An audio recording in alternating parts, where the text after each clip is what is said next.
queridos irmãos e irmãs, boa noite com a graça e a paz do Senhor Jesus.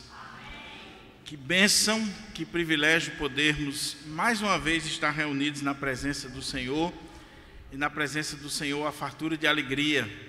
Na presença do Senhor nós podemos nos regozijar e nos alegrarmos continuamente. Queria convidar a igreja para juntos abrirmos a nossa Bíblia, conforme já anunciado, no livro do profeta Jonas. Livro do profeta Jonas. Estaremos dando início, nesta noite, uma série de exposições no livro do profeta Jonas. Acredito que será em torno de 6 a 7 mensagens, se o Senhor assim nos permitir. E como o texto bíblico é a parte mais importante do sermão, eu queria ler o livro todo. É um livro pequeno, e eu vou ler o livro todo não só porque o texto é a parte mais importante do sermão. O sermão só tem algum sentido, algum valor, se ele expõe o texto, se ele deriva do texto. Mas eu vou ler também o livro todo, porque o livro de Jonas, ele é um tipo de literatura peculiar, singular no contexto veterotestamentário.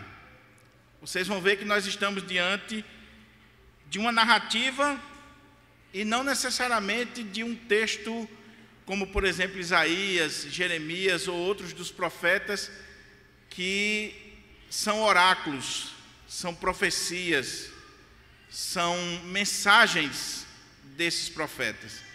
Aqui nós estamos diante de uma narrativa quase que autobiográfica, e à medida que nós formos expondo, a gente vai trabalhar melhor o significado e a ideia, se assim o Senhor nos permitir.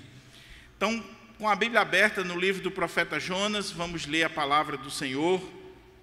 São apenas 4 capítulos, e você vai ver como faz sentido a gente ler o livro todo de uma só vez, para a glória do Senhor.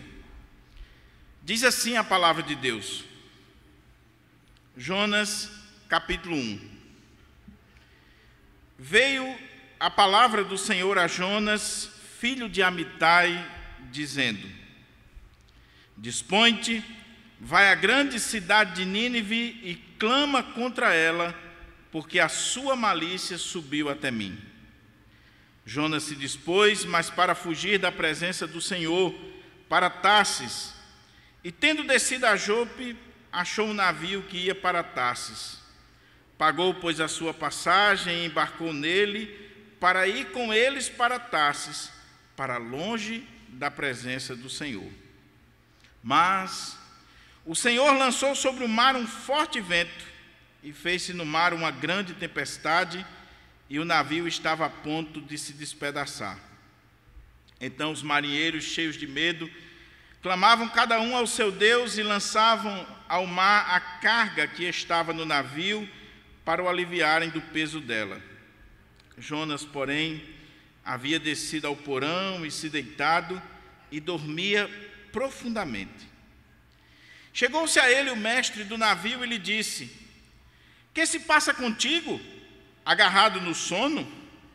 Levanta-te, invoca o teu Deus, talvez assim esse Deus se lembre de nós, para que não pereçamos. E diziam uns aos outros: Vinde e lancemos sortes, para que saibamos por causa de quem nos sobreveio este mal. E lançaram sortes, e a sorte caiu sobre Jonas. Então lhe disseram: Declara-nos agora por causa de quem nos sobreveio este mal. Que ocupação é a tua? De onde vens? Qual a tua terra? E de que povo és tu? Ele lhes respondeu: Sou hebreu e temo ao Senhor, o Deus do céu, que fez o mar e a terra. Então os homens ficaram possuídos de grande temor e lhe disseram: Que é isto que fizeste? Pois sabiam os homens que ele fugia da presença do Senhor, porque ele o havia declarado. Disseram-lhe: Que te faremos para que o mar se nos acalme? porque o mar se ia tornando cada vez mais tempestuoso. Respondeu-lhes: tomai-me, lançai-me ao mar, e o mar se aquietará, porque eu sei que por minha causa vos sobreveio esta grande tempestade. Entretanto, os homens remavam, esforçando-se por alcançar a terra, mas não podiam, porquanto o mar se ia tornando cada vez mais tempestuoso contra eles. Então clamaram ao Senhor e disseram: ah, Senhor, rogamos-te que não pereçamos por causa da vida deste homem, e não faças cair sobre nós este sangue, quanto a nós inocente, porque tu, Senhor, fizeste como te aprouve. E levantaram a Jonas e o lançaram ao mar, e cessou o mar da sua fúria. Temeram, pois, estes homens em extremo ao Senhor, e ofereceram sacrifícios ao Senhor, e fizeram votos. Deparou o Senhor um grande peixe, para que tragasse a Jonas, e esteve Jonas 3 dias e 3 noites no ventre do peixe. Então, Jonas do ventre do peixe orou ao Senhor seu Deus e disse: na minha angústia clamei ao Senhor, ele me respondeu, do ventre do abismo gritei, e tu me ouvistes a voz. Pois me lançaste no profundo, no coração dos mares, e as correntes das águas me cercou. Todas as tuas ondas e as tuas vagas passaram por cima de mim. Então eu disse: lançado estou de diante dos teus olhos, tornarei porventura a ver o teu santo templo? As águas me cercaram até a alma, o abismo me rodeou, e as águas se enrolaram na minha cabeça. Desci até os fundamentos dos montes, desci à terra, cujos ferrolhos se correram sobre mim para sempre. Contudo, fizeste subir da sepultura a minha vida, ó Senhor meu Deus. Quando dentro de mim desfalecia a minha alma, eu me lembrei do Senhor, e subiu a ti a minha oração no teu santo templo. Os que se entregam à idolatria vã abandonam aquele que lhe é misericordioso, mas com a voz do agradecimento eu te oferecerei sacrifícios, o que votei pagarei, ao Senhor pertence a salvação. Falou, pois, o Senhor ao peixe, e este vomitou a Jonas na terra. Veio a palavra do Senhor segunda vez a Jonas, dizendo: dispõe-te, vai à grande cidade de Nínive e proclama contra ela a mensagem que eu te digo. Levantou-se, pois, Jonas e foi a Nínive segundo a palavra do Senhor. Ora, Nínive era cidade muito importante diante de Deus e de 3 dias para percorrê-la. Começou Jonas a percorrer a cidade caminho de um dia e pregava e dizia: ainda 40 dias e Nínive será subvertida. Os ninivitas creram em Deus e proclamaram jejum e vestiram-se de panos de saco, desde o maior até o menor. Chegou esta notícia ao rei de Nínive, ele levantou-se do seu trono, tirou de si as vestes reais, cobriu-se de pano de saco e assentou-se sobre cinza. E fez-se proclamar e divulgar em Nínive, por mandato do rei e seus grandes: nem homens, nem animais, nem bois, nem ovelhas provem coisa alguma, nem o levem ao pasto, nem bebam água. Mas sejam cobertos de panos de saco, tanto os homens como os animais, e clamarão fortemente a Deus, e se converterão cada um do seu mau caminho e da violência que há nas suas mãos. Quem sabe se voltará a Deus e se arrependerá, e se apartará do furor da sua ira, de sorte que não pereçamos? Viu Deus o que fizeram, como se converteram do seu mau caminho, e Deus se arrependeu do mal que tinha dito lhes faria, e não fez. Com isso, desgostou-se Jonas extremamente, ficou irado. E orou ao Senhor e disse: ah, Senhor, não foi isso que eu disse, estando ainda na minha terra? Por isso me adiantei fugindo para Tarsas, pois sabia que és Deus clemente, misericordioso, tardio em irar-se e grande em benignidade, e que te arrependes do mal. Peço-te, pois, ó Senhor, tira minha vida, porque melhor me é morrer do que viver. E disse o Senhor: é razoável essa tua ira? Então Jonas saiu da cidade, assentou-se no oriente da mesma, e ali fez uma enramada e repousou debaixo dela à sombra, até ver o que aconteceria à cidade. Então fez o Senhor Deus nascer uma planta que subia por cima de Jonas, para que fizesse sombra sobre a sua cabeça, a fim de o livrar do seu desconforto. Jonas, pois, se alegrou em extremo por causa da planta. Mas Deus, no dia seguinte, ao subir da alva, enviou um verme, o qual feriu a planta e esta se secou. Em nascendo o sol, Deus mandou um vento calmoso oriental. O sol bateu na cabeça de Jonas, de maneira que desfalecia, pelo que pediu para si a morte, dizendo: melhor me é morrer do que viver. Então perguntou Deus a Jonas: é razoável essa tua ira por causa da planta? Ele respondeu: é razoável a minha ira até a morte. Tornou o Senhor: tens compaixão da planta que te não custou trabalho, a qual não fizeste crescer, que numa noite nasceu e numa noite pereceu? E não hei de eu ter compaixão da grande cidade de Nínive, em que há mais de 120.000 pessoas que não sabem discernir entre a mão direita e a mão esquerda, e também muitos animais? Vamos orar ao Senhor, vamos pedir ao Senhor que fale ao nosso coração, e que essa série possa ser uma série que venha transformar a nossa vida. Literalmente, meus irmãos, eu acredito que essa é a 30ª ou 40ª vez que eu estou lendo o livro de Jonas essa semana. Todos os dias eu fiz essa leitura em voz alta, pela manhã, à noite, à tarde, nos momentos que eu pude. E a minha oração é: Senhor, aplica as verdades que aqui estão contidas no meu coração e no coração da tua igreja. Vamos orar em nome de Jesus? Ó Pai, tua palavra foi lida, e agora ela encontra-se aberta diante de nós, para a nossa reflexão, para a nossa instrução. E eu quero te pedir, meu Pai, que nesta primeira mensagem introdutória, essa introdução a Jonas, ao livro de Jonas, o Senhor já possa aquecer o nosso coração, falar conosco e transformar o nosso cristianismo para a glória do teu nome.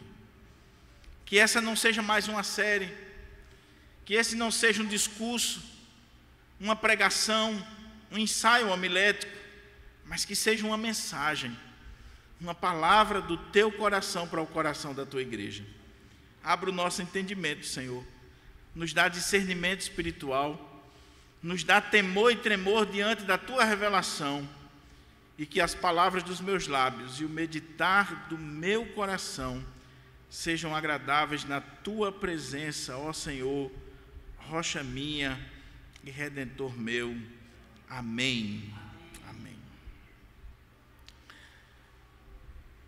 Com certeza você já ouviu essa expressão: senta que lá vem história.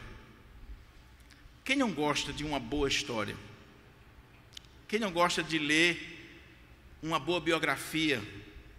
Quem não gosta de consultar os livros que nos ajudam até a criar gosto pela leitura, quando tem uma boa história? Eu estou lendo um livro que tem edificado muito a minha vida nos últimos dias, que é o livro Confissões de um Pregador, do reverendo Augusto Nicodemos. Reverendo Augusto, completando 40 e tantos anos de ministério pastoral, ele tirou um ano sabático, foi para os Estados Unidos, e lá, sem fazer nada, ele resolveu sentar e escrever um livro sobre pregação, mas não ensinando a homilética em si, as técnicas, os tipos de sermão, como preparar um sermão, muito embora em alguns capítulos ele dá algumas dicas. Mas ele trabalha naquele livro a pregação a partir da sua vida, da sua experiência, dos seus 40 e tantos anos de pregador. E tem muita coisa boa. E o que chama a atenção é que o título do livro é Confissões de um Pregador. Porque ali ele mostra acertos, erros, ele abre o coração, ele mostra o quanto a pregação, o ministério da pregação é dinâmico. Por exemplo, tem um capítulo lá que me chamou muita atenção, mas isso nunca aconteceu comigo ainda. Mas já aprendi como é que lida. No dia que acontecer, o que o pastor faz quando ele dá uma brigada com a mulher antes de vir para a igreja pregar? O que ele faz? É muito interessante. Confissões de um pregador. Pois bem, por que eu estou dizendo isso à guisa de introdução? Porque o texto que temos diante de nós e que estaremos iniciando hoje a exposição do mesmo, se bem que hoje eu quero dar um panorama geral, eu quero fazer uma introdução ao livro de Jonas. O texto que temos aqui poderia muito bem gerar uma mensagem ou um comentário com esse título: Confissões de um pregador ou de um missionário, de um profeta. Porque é isso que nós temos aqui. E assim como o livro do reverendo Augustus, assim como o livro de Agostinho de Hipona, também, as Confissões de Santo Agostinho, tratam de aspectos biográficos, mas não necessariamente o personagem central é o autor, assim é o livro de Jonas. Nós estamos diante de um livro que é um livro que tem características autobiográficas. O personagem é Jonas, mas o personagem principal, o foco do livro, não é Jonas. E a gente vai ver quem é. Eu fico imaginando, e como eu disse, o livro do reverendo Augustus é muito interessante porque ele abre o coração ali sobre aspectos do ministério pastoral. Eu fico imaginando se você fosse escrever uma autobiografia, se eu fosse escrever uma autobiografia, ou um texto como esse, ou como os livros que eu citei, que mescla temas ou assuntos que eu estou trazendo à baila com a minha história, com o contexto da minha vida, se eu teria coragem de contar as minhas falhas, os meus defeitos. No livro lá do reverendo Augusto, por exemplo, ele conta de momento em que ele, indo para a igreja, discutiu com a esposa no carro, e ali ele aprendeu que a mensagem é sempre maior do que o mensageiro, porque muitas vezes a gente está aqui na frente e você não tem noção de como nós estamos aqui. Quebrados. Mas a questão é, será que nós temos coragem de expor isso? Eu tenho um livro também lá em casa, não é Confissões de um Pregador, é Confissões de um Pastor, de um autor norte-americano. E esse autor, no livro dele, ele, na abertura do livro, ele diz algo bombástico. Ele diz que não suportava mais a vida ministerial, a vida cristã, não suportava mais representar diante do povo. O que ele fez? Um dia, ele chegou na sua igreja e, diferente dos outros domingos, ele não estava preparado para pregar. Ele foi sem esboço, ele foi sem ter estudado, e ele chegou diante da igreja dele e disse: meus irmãos, hoje eu estou aqui e eu queria abrir o coração com vocês. Eu tenho sido um hipócrita. Eu tenho convivido com pecados na minha vida. Eu tenho agido dessa e dessa forma. E ele foi narrando como é que estava a bagunça da vida dele. E ele disse que à medida que ia narrando, ele ia baixando a cabeça e olhando para baixo, para não ver a reação da igreja. Porque ele sabia que quando terminasse aquela fala, ele seria expulso da igreja. Para sua surpresa, quando ele terminou de falar, um presbítero chegou do seu lado para orar por ele. E ele levantou os seus olhos e viu que a igreja também estava chorando. E a igreja, naquele dia, disse assim: pastor, agora é que nós queremos que o senhor continue sendo nosso pastor, porque nós vimos que o senhor é tão pecador quanto nós somos. Nós não queremos anjo aqui. Nós não queremos gente perfeita aqui, que não existe. Conta-se que uma mulher chegou para Billy Graham e disse assim: doutor Billy Graham, o senhor já rodou mais de 100 países. O senhor conhece o contexto evangélico protestante mundial. Eu queria dizer para o senhor que eu não consigo me adaptar numa igreja. Eu não consigo. O senhor conhece alguma igreja boa? Pode ser em qualquer lugar, eu vou me mudar para lá. Uma igreja que seja realmente bíblica, uma igreja de uma pregação maravilhosa, de um louvor maravilhoso, uma igreja perfeita para me congregar. Conta-se que o Dr. Billy Graham olhou para ela e disse: minha filha, se você encontrar, me faça 2 favores. Primeiro, me diga, que até hoje eu não encontrei. Segundo, nunca entre nela, que você vai estragar. Você vai estragar. Nós temos defeitos. Nós temos falhas. E o texto que temos aqui diante de nós é algo que, de saída, já deve nos impressionar, porque a primeira coisa que a gente leva em consideração quando está olhando um texto bíblico e vamos iniciar uma série é quem escreveu, quem é o autor. E é claro que convencionou-se a dizer que o autor é Jonas,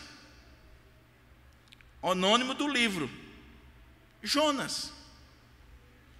Mas o texto não diz que foi Jonas. O texto diz: veio a palavra do Senhor a Jonas. Pode ter sido um profeta, pode ter sido um amigo de Jonas, alguém que teve acesso à história que Jonas contou, e Jonas relatou esse fato e o camarada foi lá e escreveu. Eu creio que foi Jonas. Agora se coloca no lugar de Jonas. Jonas não está narrando aqui um grande feito do seu ministério. Jonas não está narrando aqui que após 30, 40, 50 anos de ministério pastoral, eu não tenho uma trinca no meu ministério. Não tem, que ninguém viu, mas se botasse a luz no seu coração, na sua vida, quantas vezes nós agimos, até pregamos, e o propósito não é a glória de Deus, é a nossa glória. Jonas está escrevendo o seu fracasso. Aquilo que alguns estudiosos chamam de o sucesso do fracasso. O reverendo Caio Fábio, na década de 90, pregou uma série de mensagens nesse texto, e o tema que ele deu para a série foi o sucesso do fracasso.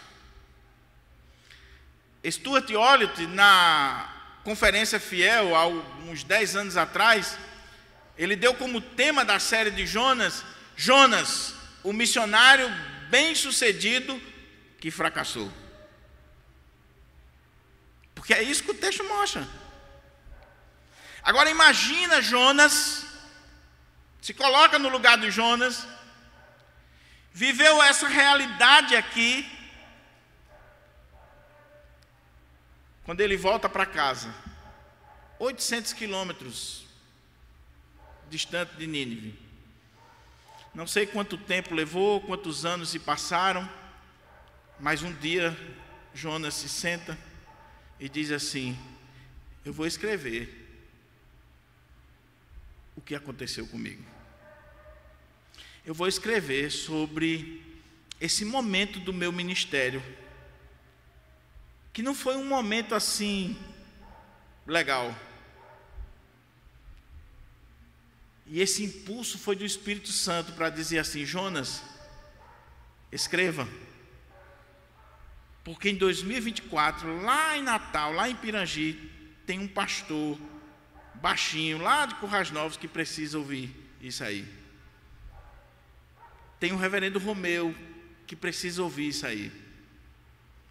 Tem o presbítero Rodrigo, o presbítero Tiago, tem a irmã Maria, tem o nosso irmão Dilermando e outros irmãos que precisam ouvir isso aí. Que precisam ver que a vida não é 2 mais 2. Que precisam aprender que não existe perfeição nesse andar que nós estamos. Que precisam aprender que se nós estamos aqui, é por causa da misericórdia e do amor desse Deus que é soberano. É a compaixão dele, é a misericórdia dele. Não tem nada a ver comigo. Nada a ver. Nem com o Romeu, nem com você. Se nós conseguimos fazer alguma coisa, é por pura misericórdia de Deus. Então Jonas volta para casa, e um dia ele senta e escreve essa obra, e eu não tenho como detalhar aqui, mas quem gosta de estudar e de se aprofundar mais um pouquinho, o livro de Jonas é um livro extraordinário. A começar que no texto original, no texto hebraico, ele está dentro de uma estrutura literária, da literatura hebraica, chamada de quiasmo. Você faz um X e você procura o núcleo central da história.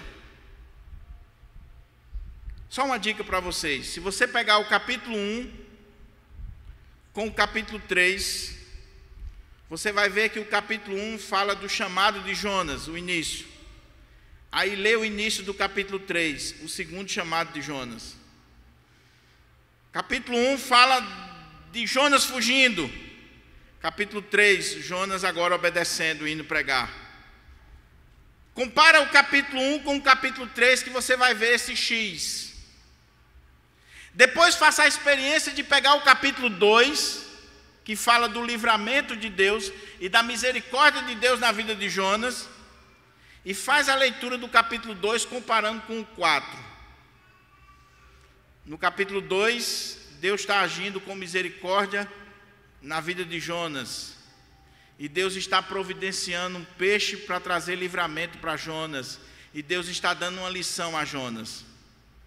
No capítulo 4 é a mesma coisa. Deus está agindo com misericórdia, Deus está trazendo uma planta para abençoar o profeta, e no final Deus está dando uma lição para o profeta. É a estrutura literária do texto, que quando os especialistas da língua hebraica olham, ficam impressionados. Meu Deus, como é isso aqui?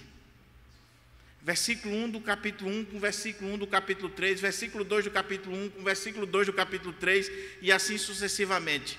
E depois faça a mesma coisa com o 2 e 4, para você ver como é interessante.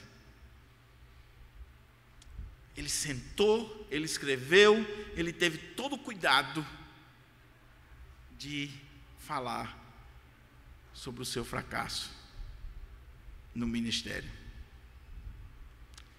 Então o autor do livro é esse Jonas, humano, assim como eu e você. Profeta de Deus, profeta conhecidíssimo na época. Jonas, o único texto no Antigo Testamento que vai fazer referência a Jonas é lá em 2 Reis, capítulo 14, a partir do versículo 25, quando vai nos dar o contexto histórico, não só do livro de Jonas, mas do ministério de Jonas. Jonas é um profeta do Reino do Norte, que viveu no século VIII, que profetizou durante o reinado de Jeroboão II, que reinou entre 793 e 753. E quando você vai olhar, Jonas é esse profeta do Reino do Norte. Você sabe que Israel foi dividido, né? Com a morte de Salomão, o reino foi dividido. 10 tribos cismáticas formaram o Reino do Norte. As 2 tribos formaram o Reino do Sul. Jonas é um profeta do Reino do Norte, cuja capital era Samaria. E ele está profetizando no contexto do reinado de Jeroboão II. E ele profetizou, sabe o quê? No século VIII, a expansão do reino do norte de Israel. E se cumpriu. Se você olha lá o capítulo 14, verso 25 a 28, você vai ver que a profecia de Jonas para Jeroboão II, ela se cumpre, porque apesar de toda a mazela que é Jeroboão II, dos pecados de Jeroboão, do contexto difícil que o povo de Deus está vivendo no reinado de Jeroboão, por causa de uma conjuntura política, por causa da geopolítica da época, a Síria está guerreando com outros povos e deixa Israel em paz no primeiro momento, e aí Jeroboão ele consegue expandir as fronteiras de Israel, a ponto de chegar quase aos limites da época de Davi e de Salomão, que era o auge do povo de Israel. Então, Jonas é um profeta conhecido, um profeta famoso, um profeta que falou e a coisa aconteceu, um profeta que ama o seu povo, que está vendo o desenvolvimento do seu povo, está fechando os olhos para os pecados de Jeroboão, para o pecado de uma galera lá, mas pelo menos Israel está crescendo, desenvolvendo. A nação está desenvolvendo. E aí, quando Jonas está nesse contexto de profecia, de expansão do povo de Israel, do reino do norte, está vendo Israel alargando a tenda, as fronteiras. Um dia, Deus chega para ele e diz: Jonas, eu quero que você vá pregar em Nínive. Eu quero que você vá pregar para os assírios. Aí Jonas diz: como assim, Senhor? Manda Romeu. O Senhor sabe como eu amo o meu povo. O Senhor sabe como eu tenho o coração nessa terra. O Senhor sabe da profecia que eu fiz para Jeroboão.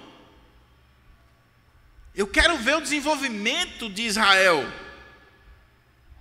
E o Senhor está querendo que eu vá pregar em Nínive, na Assíria, para os assírios, inimigo número 1 do povo de Israel? Que quando você olha, por exemplo, no contexto do reinado de Acabe, Senaqueribe e tantos outros afrontaram e vieram com força contra o povo de Deus, sempre foi um inimigo quanto mais do povo de Deus. E mais, era um povo violento. A gente vai ver quando for expor os outros capítulos, quando entrarmos nos detalhes do livro, um povo violento, um povo sanguinário. Estuda a história dos assírios. Eles esfolavam os prisioneiros. Eles cometiam crimes hediondos, atrocidades contra o povo de Deus e contra os povos que eles dominavam. Então Jonas, patriota, nacionalista, ele diz: manda outro, Senhor. Pregar para os inimigos, pregar para essa galera aí que, se voltar os olhos para cá, vai destruir o povo, e foi o que aconteceu depois. Manda outro. Meus irmãos, nós vamos aprender nessa série que muitas vezes, ou na grande maioria das vezes, nós agimos como Jonas. Nós temos uma visão reducionista de Deus, pequena demais, tacanha demais. Nós achamos, meus irmãos, falando bem claro para você, nós achamos que Deus é presbiteriano. Aí o irmão da Assembleia de Deus, ele acha que Deus é assembleano. E o batistão nem se fala. Nós até dizemos que Deus é brasileiro. E aí, aquele que é de direita, ele diz assim: Deus é de direita, é conservador. Aí vem o irmão de uma orientação de esquerda, progressista. Não! Deus é socialista, é progressista.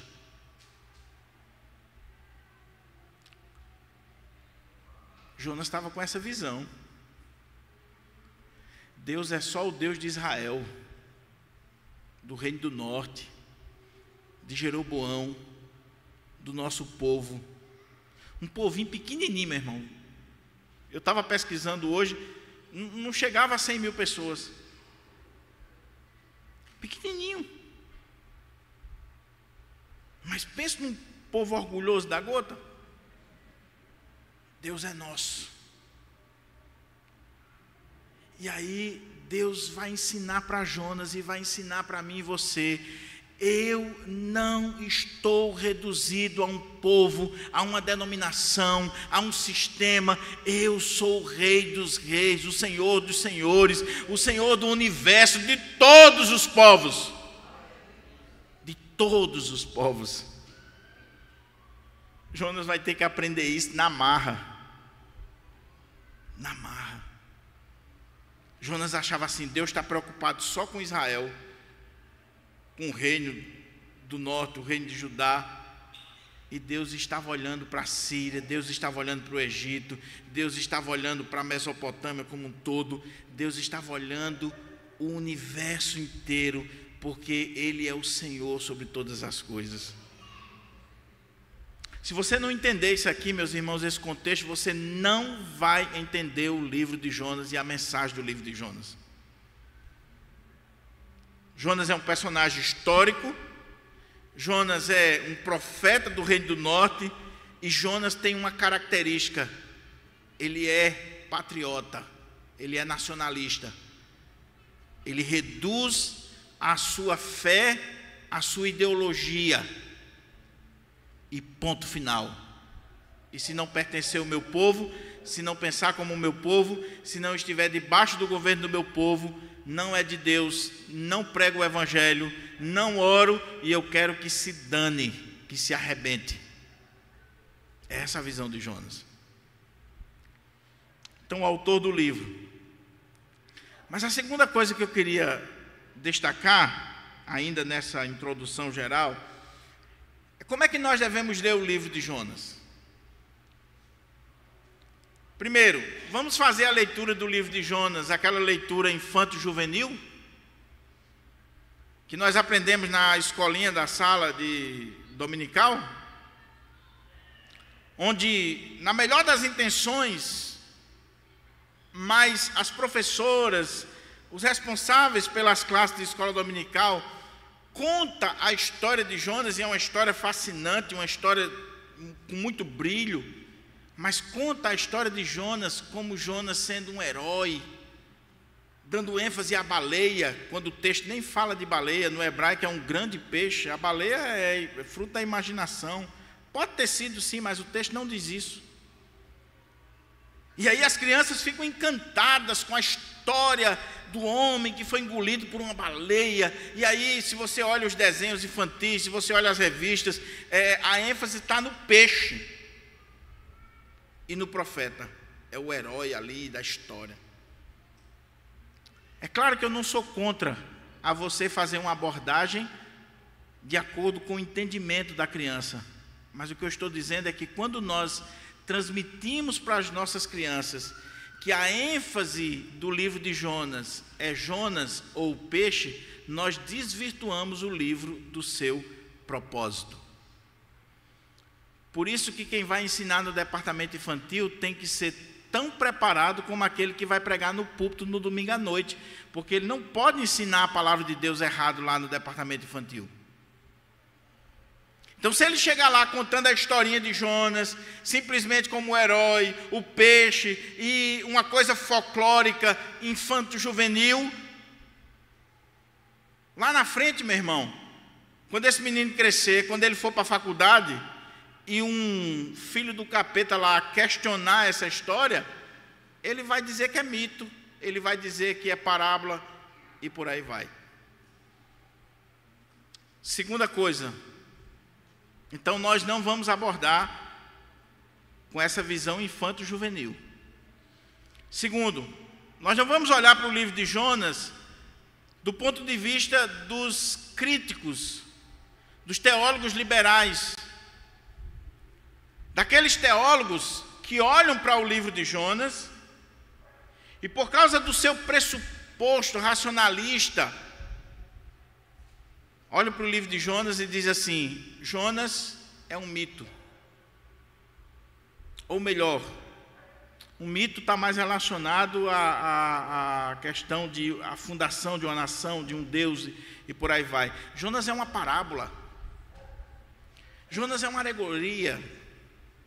Jonas é um relato alegórico, uma ilustração para nos ensinar verdades, tem um fundo moral, é uma comparação do povo de Deus, da rebeldia do povo de Israel, mas Jonas não é um livro histórico. Nós não temos aqui uma narrativa factível. Nós estamos diante de algo que não pode ser olhado como histórico. Por quê? Aí eles vão dizer, porque não tem como um homem ficar 3 dias e 3 noites no ventre de um peixe e sobreviver. Porque os milagres que estão presentes aqui são absurdos, e o teólogo liberal ele não crê em milagre.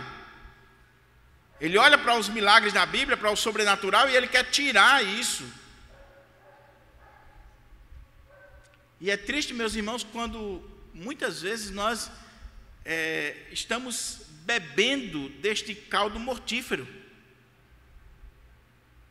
Para minha surpresa, pesquisando sobre Jonas, os nossos comentários, e tem poucos, mas os nossos comentários, os nossos pastores, comentaristas, autores, muitas vezes dão muita cancha para os liberais, muita credibilidade. E eu concordo com o reverendo Hernandes quando ele diz que o problema não é o peixe, não é o milagre do peixe. Porque se você for olhar milagre no livro de Jonas, meu irmão, o vento é um milagre, a tempestade é um milagre, o peixe é um milagre, a conversão dos marinheiros é um milagre, a conversão de Nínive é um milagre, a planta é um milagre, o verme é um milagre, tudo é milagre. Mas onde é que está o problema dos liberais e de muitos dos nossos membros das nossas igrejas? Principalmente aqueles que arrotam um certo intelectualismo. Leu 3 livrinhos, já se acha o buraco da bolacha creme crack. É que, não, pastor, pelo amor de Deus. Não, isso aqui não tem como ter acontecido. Meu querido, o seu problema não é com o livro de Jonas, o seu problema não é com o nascimento virginal de Jesus, o seu problema não é com a ressurreição de Jesus, o seu problema é com Deus. Você não pode dizer que é crente, sabe por quê? Porque se você disser que acredita num Deus que do nada criou todas as coisas, o que é para esse Deus colocar o homem no ventre de um peixe para ele passar 3 dias? O seu problema é com Deus. Porque se eu creio no Deus que a Bíblia me revela, se eu creio nesse Deus, isso aqui é fichinha. Os milagres são fichinha para ele. Eu creio. Igual aquele menino de um colega meu lá do sertão, na sala de aula, a professora chegou e disse: "Você é crente?" Sou crente em Jesus Cristo. Mas você crê naquela historinha lá do peixe, que o peixe engoliu um homem e que o homem passou 3 dias e tal? Creio sim, professor. Isso não é um absurdo, como é que você crê num negócio desse? Aí o menininho disse: "Professora, se a Bíblia dissesse que o homem engoliu o peixe, eu acreditava, quanto mais ao contrário. É a Bíblia que diz, é a palavra de Deus." Terceira coisa, então nós não vamos olhar do ponto de vista infantil, já passamos dessa fase. Nós não vamos olhar do ponto de vista crítico, liberal. Nós não aderimos a essa visão. nós cremos na inerrância, na suficiência da palavra de Deus, nós vamos olhar para o livro de Jonas como de fato ele é, palavra de Deus, infalível, inerrante, suficiente para a nossa vida. Nós vamos olhar para o livro de Jonas como um relato histórico, factual, que está narrando para nós uma história verdadeira. E se tem alguma dificuldade no livro, na verdade essa dificuldade não está no livro, está em mim, está no meu conhecimento, está na minha mente finita, está exatamente, muitas vezes, na falta de material. O problema não está no livro. Eu vou trabalhar melhor isso depois, mas eu não sei se você sabe, mas no século XIX, e por providência de Deus isso aconteceu, quando a alta crítica estava detonando a Bíblia, falando mal, tudinho, você tem a descoberta dos manuscritos do Mar Morto. Mas não só isso. Está lá no relato do almirantado britânico a história de um homem chamado James Bartley, um pescador que estava pescando no mar, pescando baleias, e uma baleia bateu no barco, o barco subiu e quando ele desceu, ele caiu na boca da baleia e foi engolido pela baleia. E ele ficou ali algumas horas, conseguiram pegar a baleia, mataram e quando abriram, esse homem estava vivo. E lá na Inglaterra, no túmulo de James Bartley, está escrito lá, James Bartley, o Jonas moderno. A diferença é o tempo, a diferença é que ele ficou, diz alguns relatos, com a pele escamada, por causa dos sucos gástricos, algumas coisas ali, mas ele sobreviveu ainda em torno de 18 anos depois dessa experiência.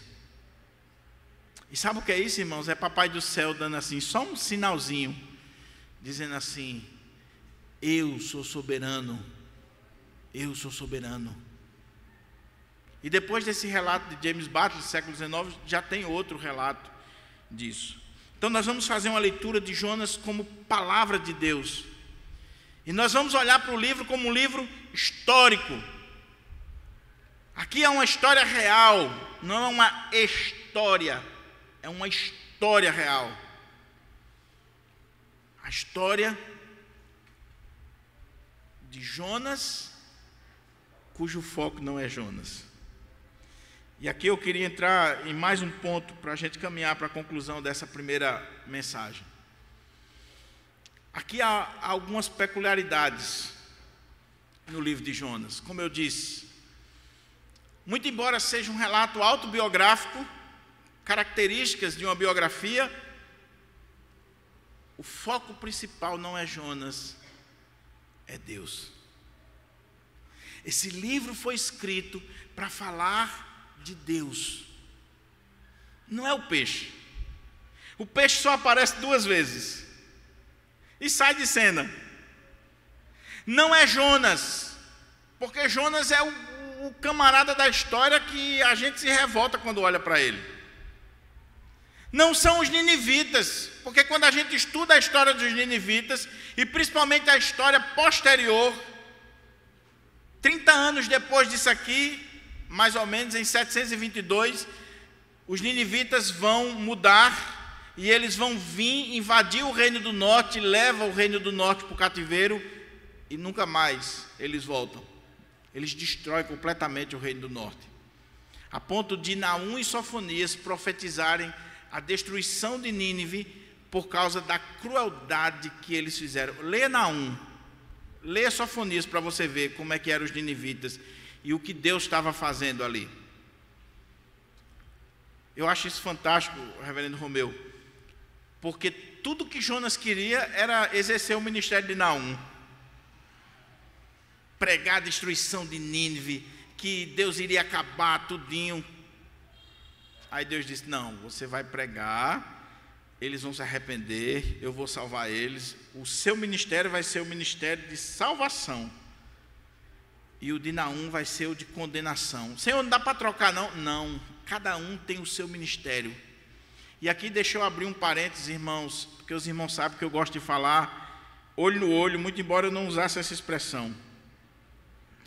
A igreja precisa aprender que cada pastor tem o seu ministério, tem o seu jeito, tem a sua forma de pregar, tem a sua maneira de Deus usar. Cada pastor, meu irmão. Então, por favor, não queira que Romeu seja igual a mim, nem que eu seja igual a Romeu. A igreja do Pirangi hoje tem o privilégio de ter 2 pastores de características diferentes, e graças a Deus,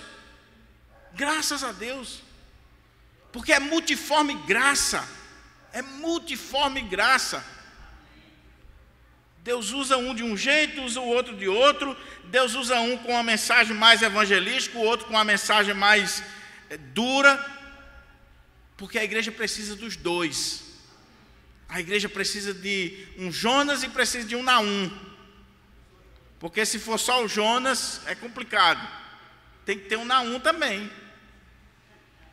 Então veja bem, Jonas revela exatamente Deus. Deus é o foco. Então quando você lê o livro de Jonas hoje, lembre-se, eu quero aprender aqui sobre Deus. O que esse livro me fala sobre Deus? Aí sabe o que nós vamos aprender aqui, meus irmãos, quando nós formos lendo os capítulos? Nós vamos aprender a soberania de Deus. Nós vamos aprender sobre o amor de Deus, a compaixão de Deus, a paciência de Deus. Nós vamos aprender tantas coisas sobre Deus.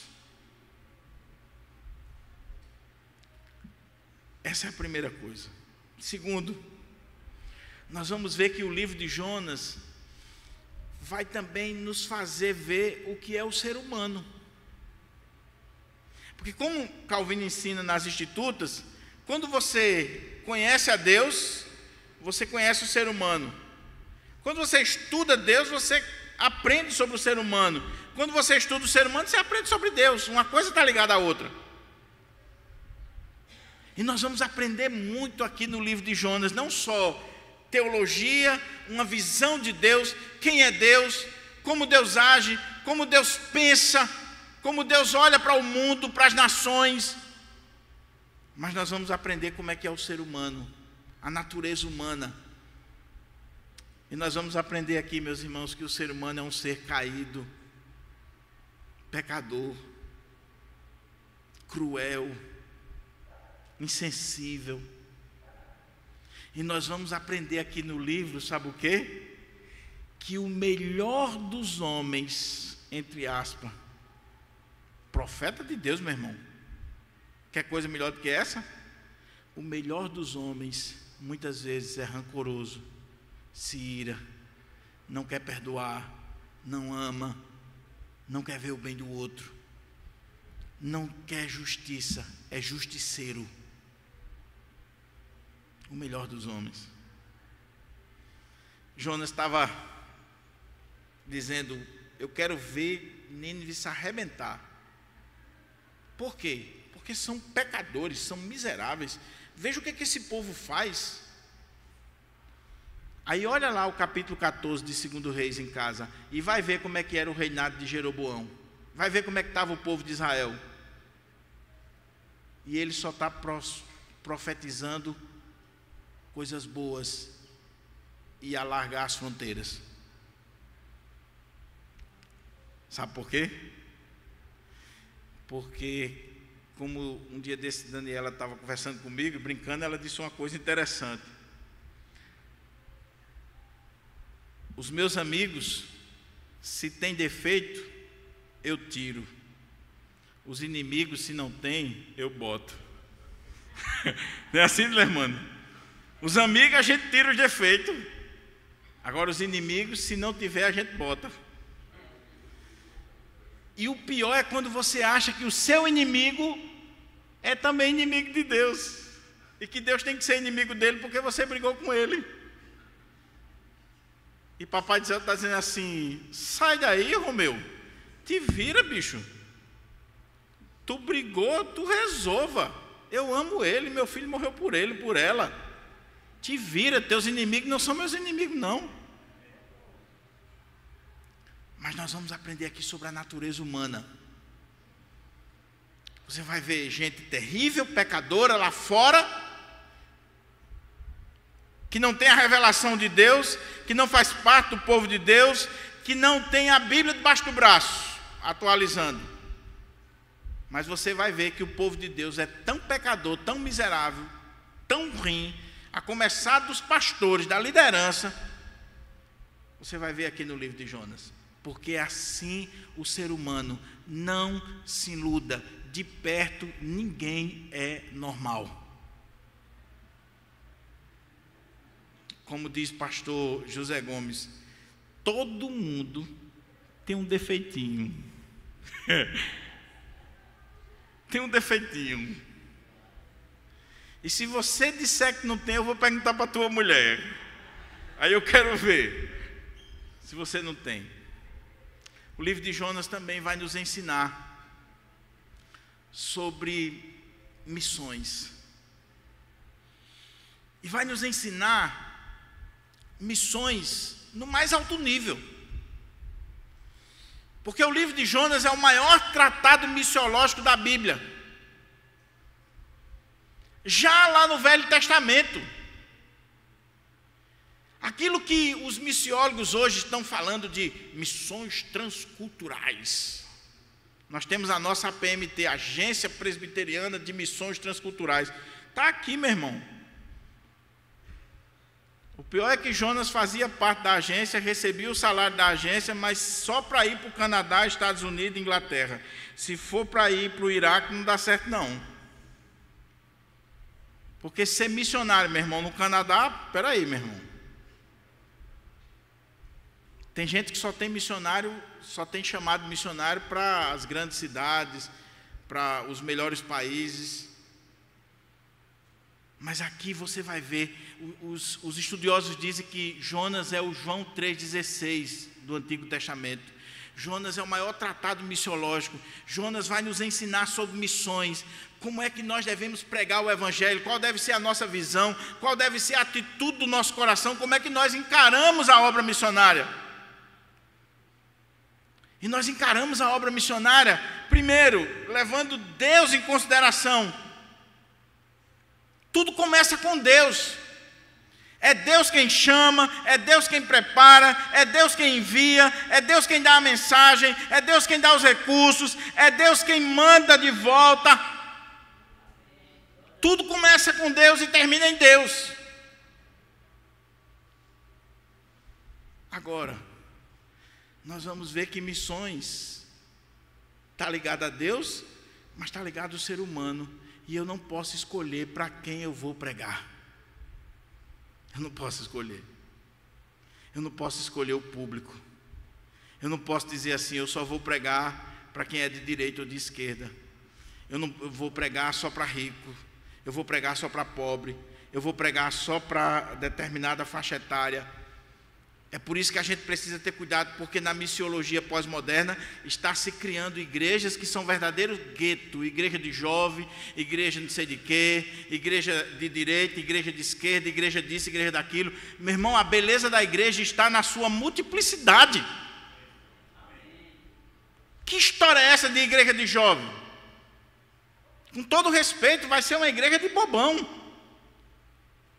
O jovem precisa do velho e o velho precisa do jovem. A coisa mais linda na igreja de Deus é quando você vê as gerações se misturando. Então eu não posso escolher para quem eu vou pregar, e Jonas vai me ensinar isso. Jonas vai dizer, olha, você que é missionário, você que é pregador, você que é crente, nunca escolha para quem você vai pregar. A palavra é, ide por todo mundo, pregai o Evangelho a toda criatura. toda criatura. E aquele que crê e for batizado será salvo. Tem muita coisa que a gente poderia falar. Eu até disse para a Giovana, hoje eu fui tentado trazer um esboço, mas não trouxe não. Mas eu acho que isso aqui já nos faz olhar para o livro de Jonas, encarar essa série com paixão. Olhar para essa série e dizer assim, eu quero aprender sobre Deus. Eu quero aprender sobre o homem, sobre a natureza humana. Eu quero aprender sobre a obra missionária. Eu quero aprender sobre o ministério pastoral. Um dos melhores comentários que eu li do livro de Jonas essas 2 semanas, foi do reverendo Caio Fábio e o outro de Eugênio Peterson. Eu estou lendo pelo menos 30 comentários. Mas, por exemplo, do Eugênio Peterson, ele diz o seguinte: ele aplica o livro de Jonas para o ministério pastoral. Ele lê o livro de Jonas, aplicando completamente para a vida do pastor.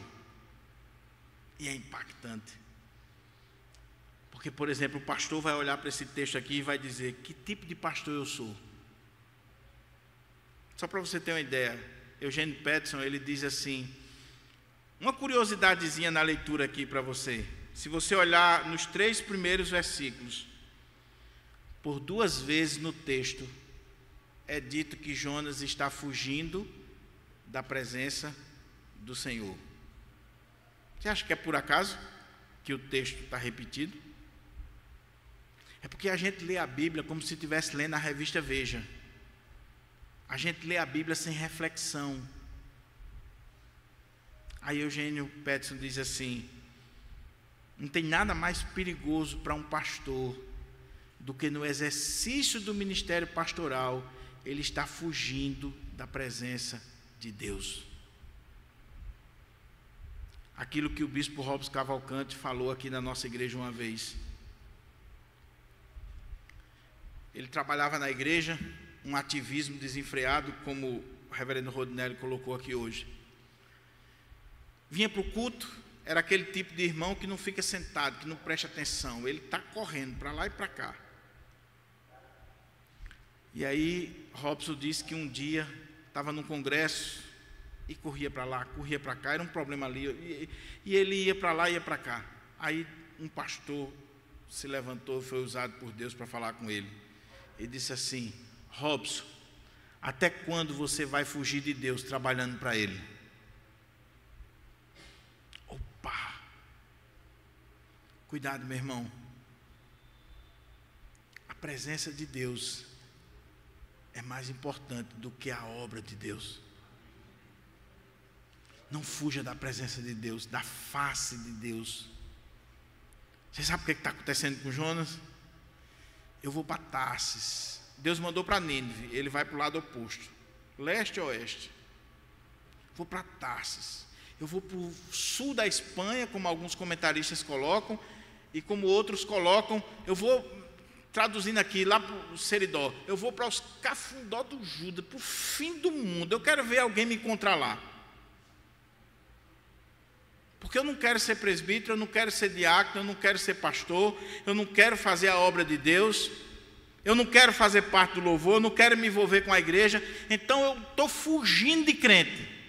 Tenta fugir. Se Deus chamou você para fazer algo na obra dEle, na igreja dEle, no trabalho dEle, seja aqui, seja onde for, não tente fugir de Deus, que o preço é alto. É alto. Jonas está fugindo.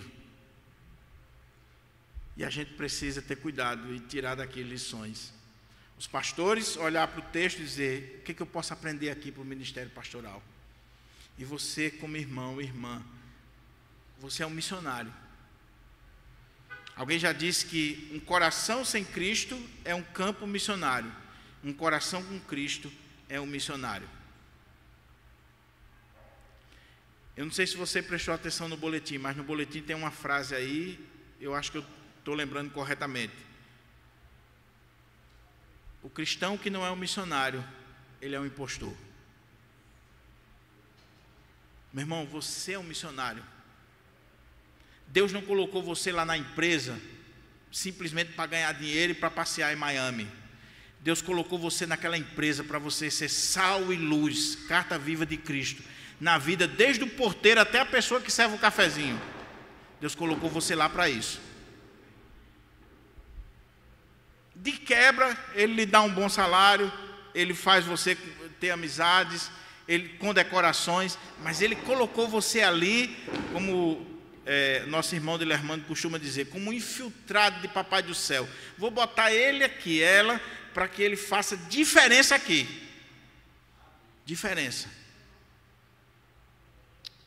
E muitas vezes, eu creio nisso, Papai do Céu permite coisas na sua vida, ou até mesmo que você perca aquilo ali, porque você não está cumprindo o seu propósito. O seu propósito. Concluindo, irmãos, para a gente orar.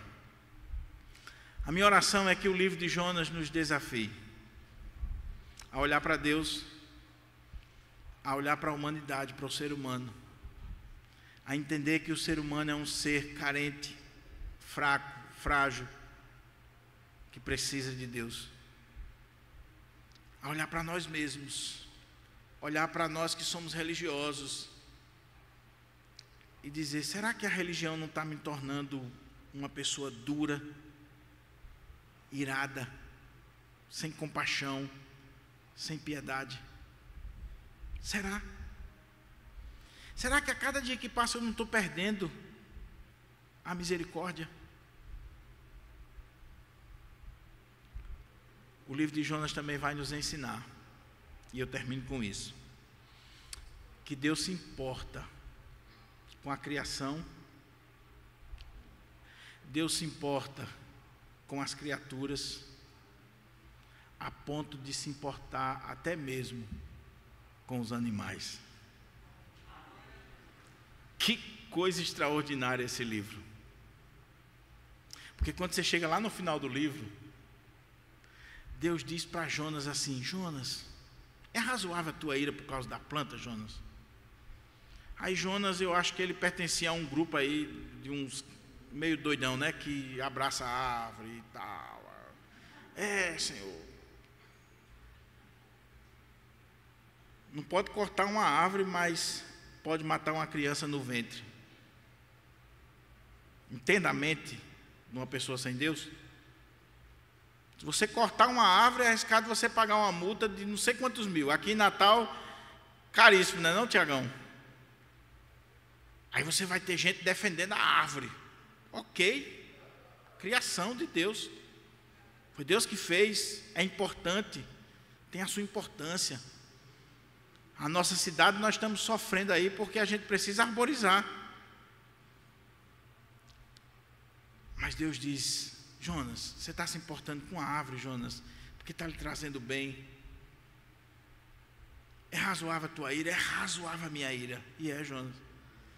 E eu não vou ter compaixão de uma cidade que tem mais de 120 mil pessoas que não sabem discernir entre a mão direita e a esquerda.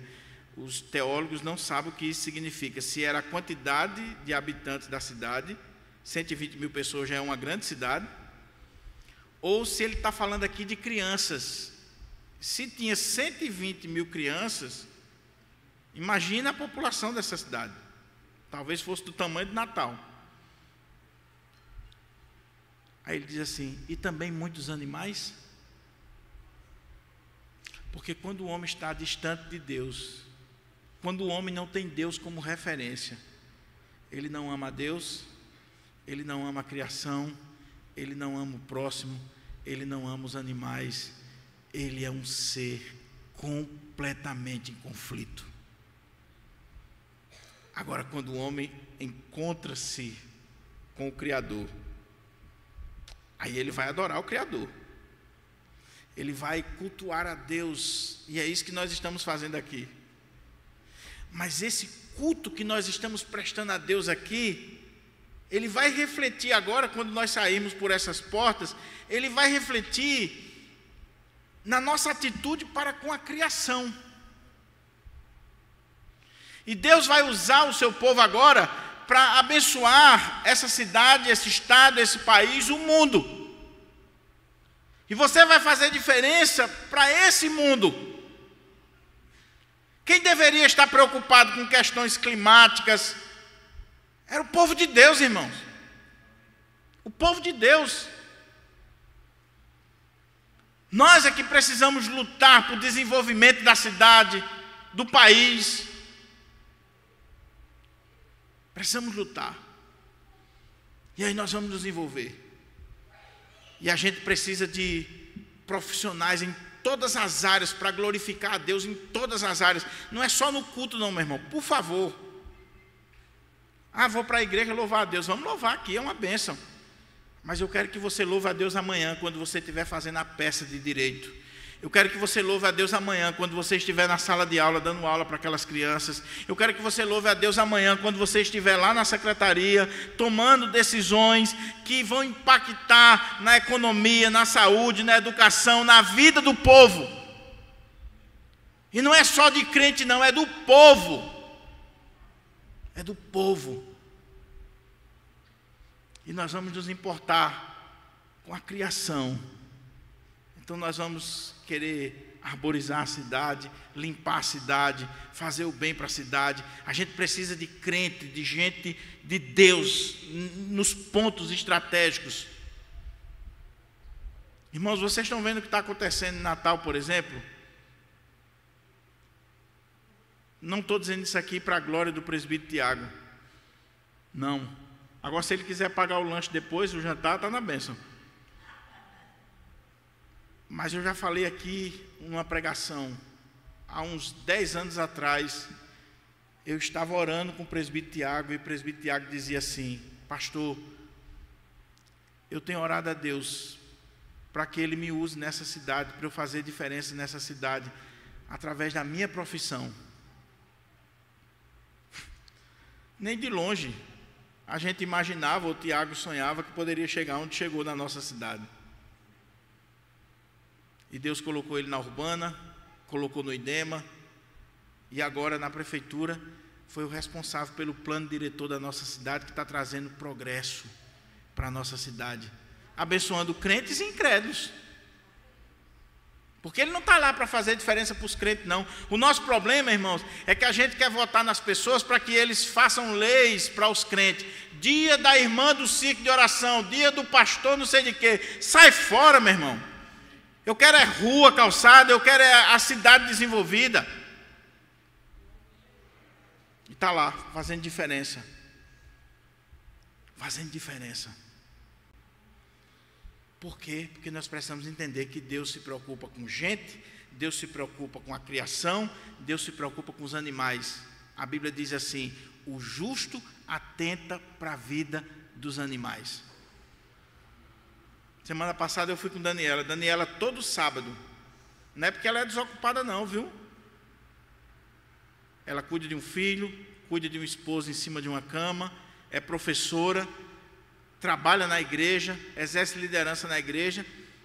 E um sábado ou outro, um sábado e outro não, né, Dani? Dani vai para um local, um abrigo de cachorros. Ela vai lá levar ração, remédio, dar banho nos cachorros, cuidar, preparar para a doação. Sabe por quê? Porque Deus quer e Deus precisa que o povo dele se envolva com isso também, para a glória dele. E Jonas vai nos ensinar isso. E você está vendo que Jonas não é um livrinho do departamento infantil? Que Jonas é muito mais profundo do que a gente imagina. Que Deus nos ajude e que essa série possa estar abençoando a nossa vida. Que não seja uma série técnica, jamais. Com certeza eu esqueci tantas coisas aqui, mas o pouco que eu falei, que possa fazer você ler Jonas diferente, mudar a sua vida e mudar a minha vida, em nome de Jesus. Vamos orar?